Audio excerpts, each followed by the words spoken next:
When I hear of a new Netflix history series, I immediately get concerned. I begin to wonder whether my European ancestors will be portrayed as a dark-skinned sub-Saharan or even a brown man from India. Well, in the case of Alexander, it's neither. Instead, Netflix went with an entirely different fantasy and made him gay. Now, I will get to this later on in the video, but I want to start with Alexander's appearance. While the actor they casted does not resemble him in terms of facial features or hairstyle, his hair and eye color, which is what most people seem to be bothered by, are accurate and consistent with both literature and archaeology. This of course is contrary to popular opinion, which asserts that he must have been dark-skinned and haired, since many Greeks are today. This video will show why that is an incredibly flawed assumption, and why Alexander expressed traits synonymous with the Indo-European family. Today I am going to explain how Alexander is described in literature, how he is depicted in archaeology, how his lineage was known to carry light phenotypes, how tribes related to the Macedonians are described in ancient literature, and how genetics corroborate my assertions throughout this video. Now, many of you may have seen this mosaic of Alexander in the past, and have likely based your perception of Alexander off this image. However, this mosaic is from 2 centuries after the death of Alexander and is not from Macedon, but Pompeii in Italy. Furthermore, this portrayal was critiqued by many contemporaries such as Plutarch, who claimed that Apelles, in painting him the wielder of the thunderbolt, did not reproduce his complexion, but made it too dark and swarthy, whereas he was of fair color, as they say, and his fairness passed into ruddiness on his breast particularly, and in his face. Essentially, Alexander was believed to have light skin with a reddish tint, in other words, a rosy complexion. This trait is consistently described among ancient Caucasoid populations. For example, Hippocrates described the Scythian nomads of the Eurasian steppe as having light ruddy skin, while King Solomon of ancient Israel was described as having a white and ruddy complexion in Song of Solomon 5 verse 10. Now besides skin tone, the facial features seen in this Pompeii mosaic are not consistent with those seen in the various busts attributed to Alexander. For example, this marble bust of Alexander was chiseled by Lysippus, sometime between 300 to 150 BC. It is often claimed that Alexander was so pleased with the work of this artist that he forbade all others from depicting him. While this bust likely depicts a more mature Alexander, others which display him in his youth share affinities and bear resemblance.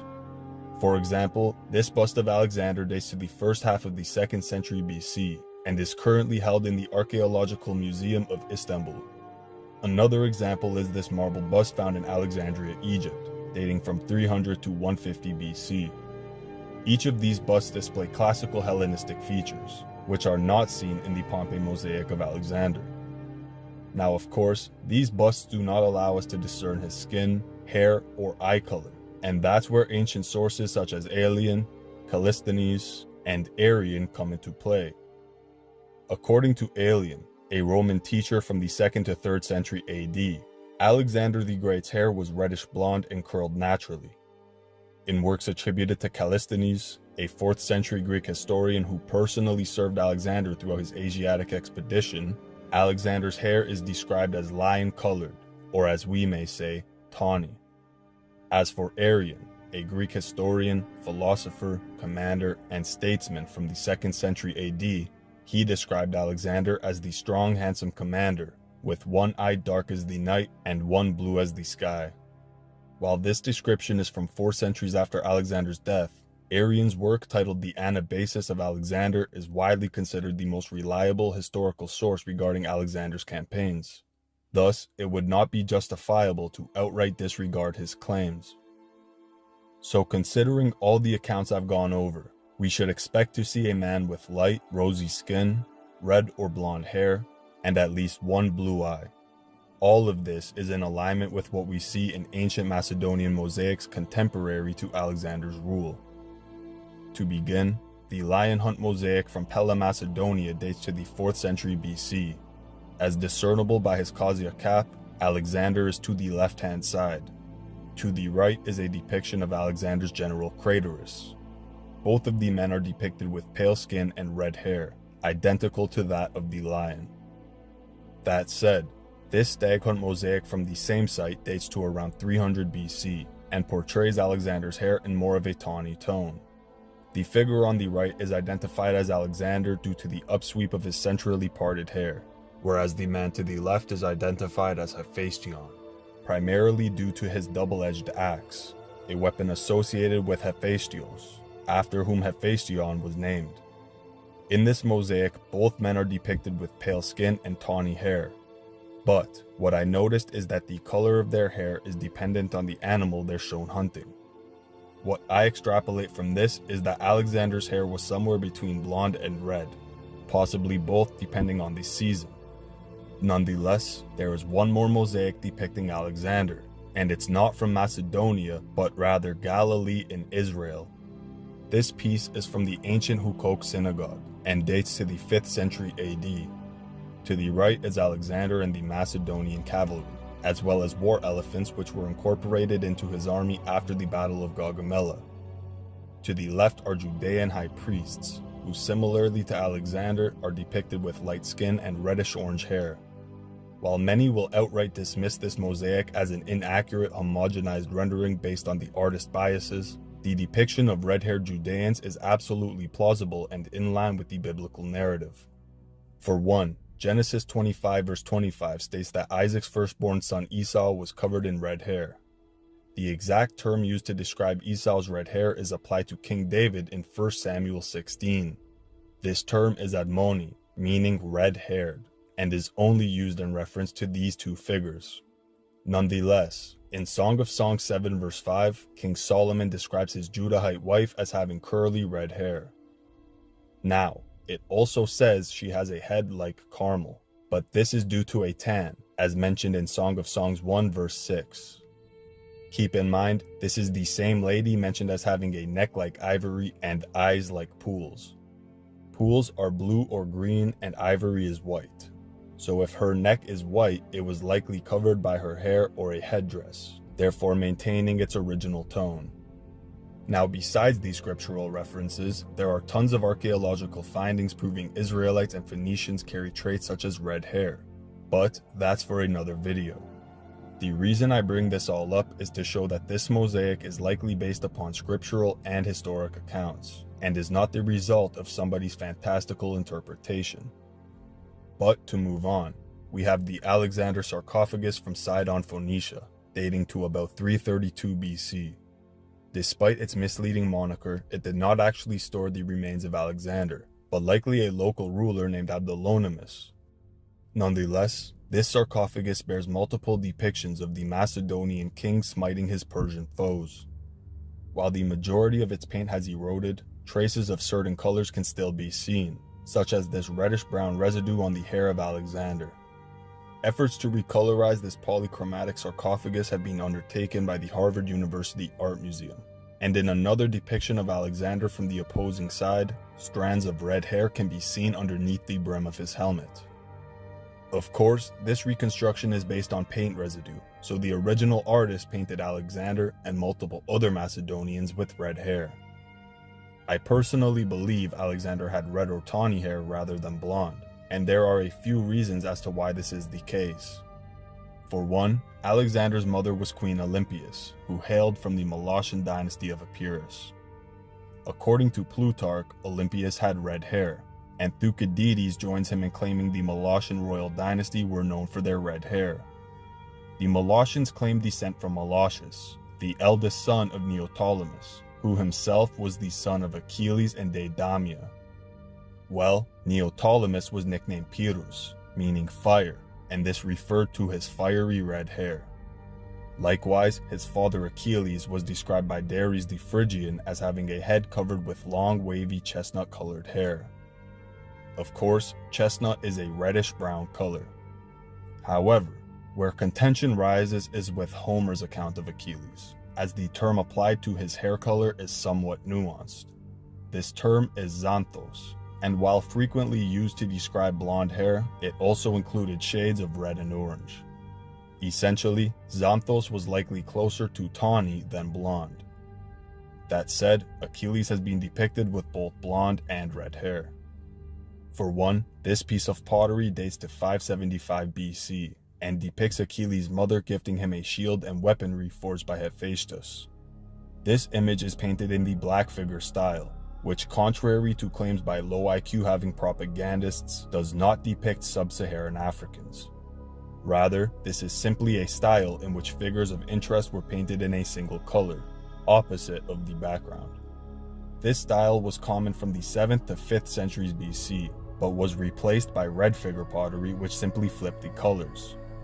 Yet, even painted black, it is easily discernible that Achilles is Caucasian, as he is shown with red hair, a pointy nose, and a lack of prognathism. Moving on to mosaics, we have examples of both red and blonde hair. The first is this mosaic from Zeugma in southeastern Turkey. As per worldhistory.com, the Achilles revealed mosaic depicts Achilles disguised as a girl being discovered by Odysseus on Skyros Island. The mosaic decorated the bottom of a pool with a waterspout in the impluvium of the House of Poseidon in Zeugma. Dated to the 2nd to 3rd century AD, this is the oldest mosaic depicting Achilles, and he is shown with light skin and reddish-brown hair.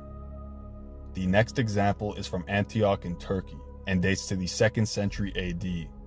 In this portrayal, Achilles' skin remains light, but his hair is tawny rather than chestnut. The next example is from Villa la Olmeda in Spain, and dates to the 4th century AD. This mosaic also depicts Achilles hiding on Skyros, only in this scene he is being adored by the island's princesses. In fashion with this back and forth trend, Achilles is portrayed with light skin and light red hair. Last of all is this mosaic from Kourion, Cyprus, dating to the 4th century AD. Like the others, it depicts Achilles hiding on Skyros Island.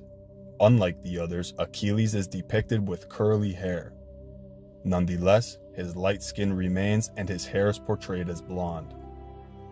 So, if we were to guess Alexander's phenotypes based off those of his ancestors, we would surely expect a light-skinned man with red or blonde hair. And besides depictions of Alexander and his forefathers, there are other archaeological finds that prove Macedonians had light phenotypes. The best of this evidence comes from two separate mosaics in Macedonia. The first is this 4th century BC mosaic from Pella, depicting the abduction of Helen by Theseus. While the image does not depict contemporary Macedonians, its figures would have been rendered in the likeness of the local population. Matter of fact, the charioteer in this scene looks so much like Alexander that many mistake him for the young monarch. In reality, this man's name is Phorbas, as evident by the text on his left. In this image, he is shown forcing Helen onto his chariot as she cries to Deianira for help. But what's most important is his pale skin and tawny hair, further proving that Macedonians carried these traits. The second mosaic is from a tomb in Amphipolis, and also dates to the 4th century BC.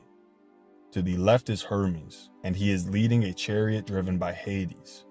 Again, this is not a depiction of contemporary Macedonians, but as Xenophanes once said, men make gods in their own image.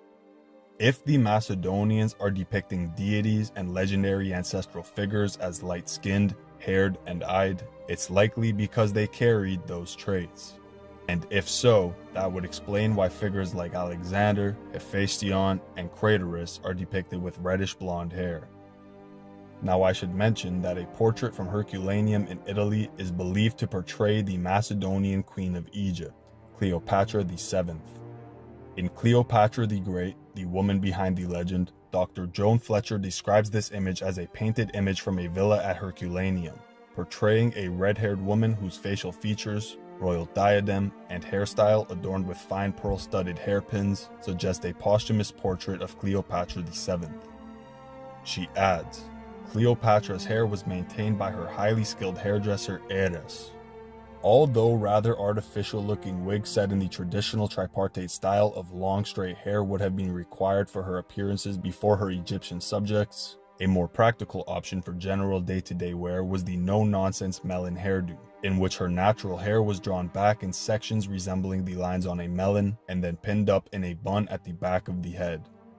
A trademark style of Arsinoe II and Berenike II, the style had fallen from fashion for almost 2 centuries until revived by Cleopatra.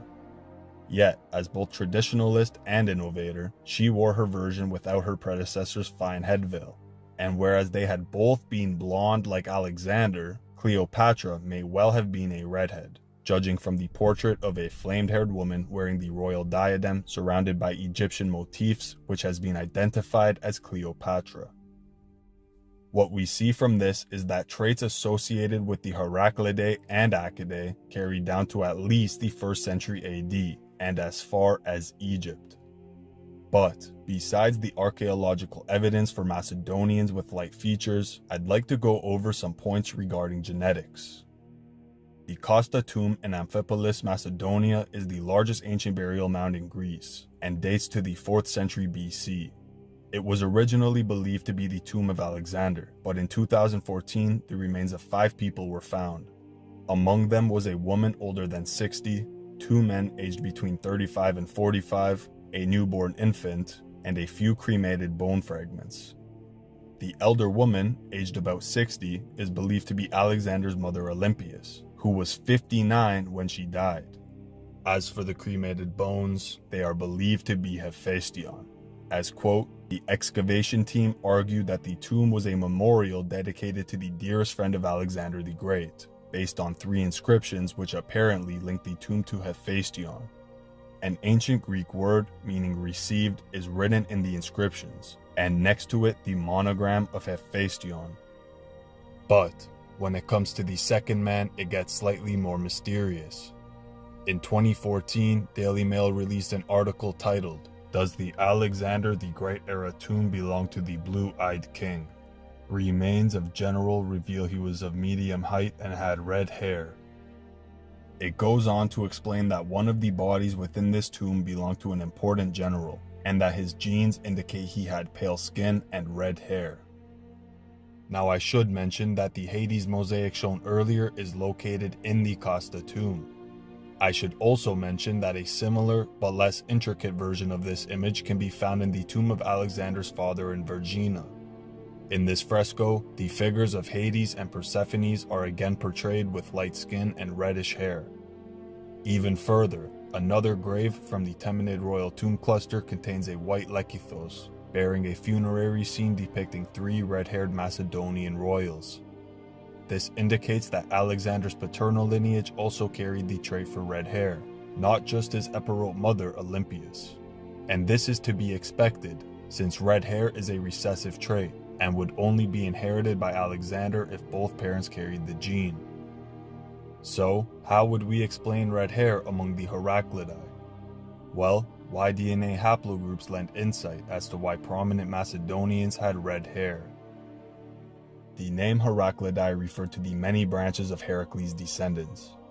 These lineages comprised the Dorian ethnographic, which conquered the Peloponnesian kingdoms of Mycenae, Sparta, and Argos around 1100 BC. From the Heraclidae rose 2 dynasties in Sparta called the Agiads and Eurypontids, 1 dynasty in Corinth called the Bacchidae, another dynasty in Argos which funneled into the Temenid dynasty, and most notable of all, the Argead dynasty of Macedon, which produced Philip II and his son Alexander the Great. These Dorians are believed to have been responsible for spreading the R1b Z2103 subclade to Greece. This is important, as prominent figures among the Heraclidae carried red hair, a trait directly correlated to the R1b paternal haplogroup. The Dorian regions of classical Greece where Dorian dialects were spoken were essentially the southern and eastern Peloponnese, Crete, and Rhodes, which is also the part of Greece with the highest percentage of haplogroup R1b Z2103. So, considering all the evidence gone over in this video, it is almost certain that Alexander had light skin and reddish hair. While this is understood by anybody who analyzes ancient sources or genetic data, the majority of Western society is outright ignorant to the genetic diversity found throughout the Mediterranean. It is commonly believed that all Romans and Greeks had dark hair, dark eyes, and an olive-like complexion. That's why I'd like to go over ancient sources describing populations that neighbored Macedon. The source I'll be reading from is Indo-European Origins, The Anthropological Evidence by John V. Day. To begin, Illyrian speakers.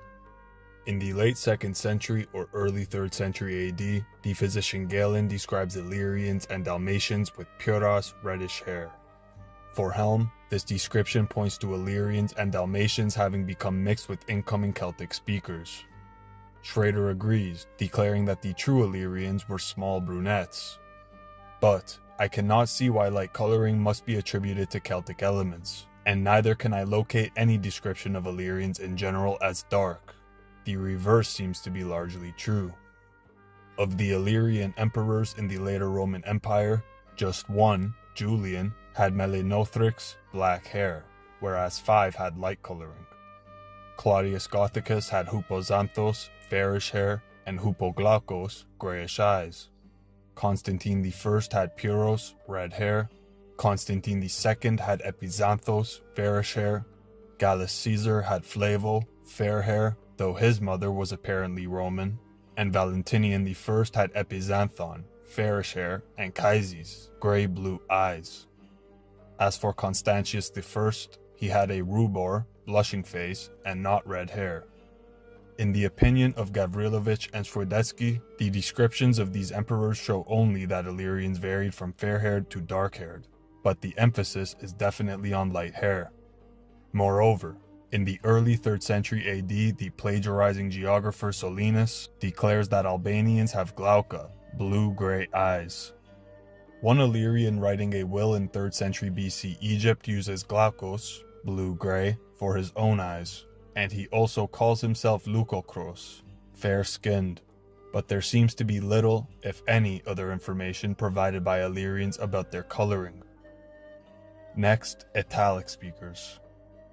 Much of Roman culture had its origins in classical or Hellenistic Greece, and so Rome cannot challenge Greece in providing anthropologists with abundant source material from myths and traditions about the coloring of heroes and deities. Yet, in comparison with Greece, Rome provides far more information about the physical appearance of great historical figures. This more than compensates for Roman mythology drawbacks. Still, this section does begin with a brief look at traditions about Roman deities.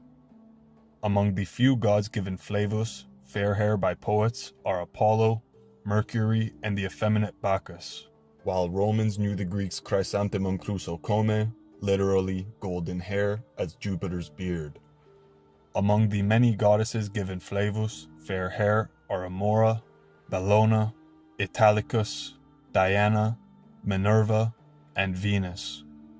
Of the few deities who has Caerualius, dark hair, is Pan.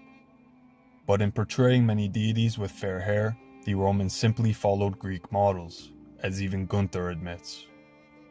As for mythological figures, Caerulius, dark hair, is given to Cyan and Tisiphone, and Niger, black hair, is given to Ausone and Leda. Among the mythological figures who have flavus, fair hair, are Ariadne, Atalanta, Europa, Galanthus, Ianthe, Romulus, and Remus. Again, many Roman mythological figures have light hair from Greek models being copied, and not because Romans created them in their own likeness.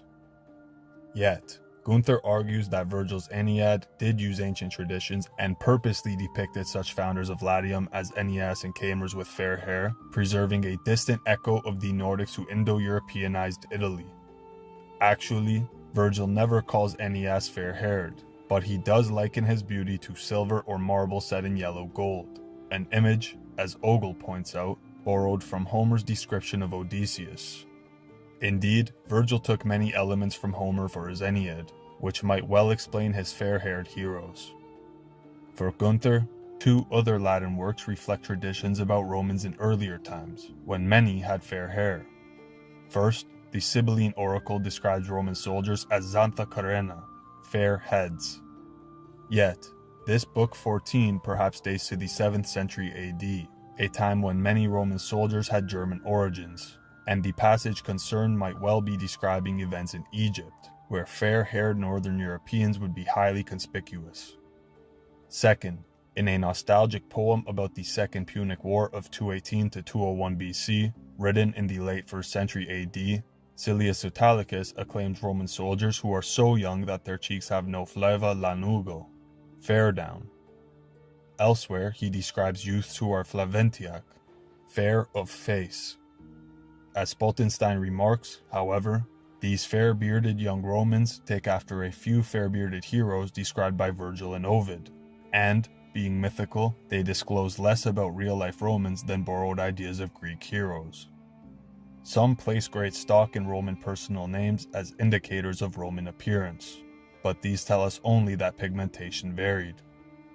Of the cognomina, many referred originally to dark, ater, fuscus, niger, or light, caeruleus, candidus, flavus, ruber, rufus, skin, hair, or eyes, although most cognomina were inherited regardless of appearance, as with names originally signifying caesius, gray-blue eyes. Some also originally indicated coloring, and over 200 important Romans inherited the family name of Flavius, fair-haired, even though such family names, like cognomina, cannot reveal which hair and eye colors were most common. Calling a child fair-haired, say, might mean that fair hair is distinctive, and therefore scarce. More useful evidence comes in the descriptions of Roman historical figures.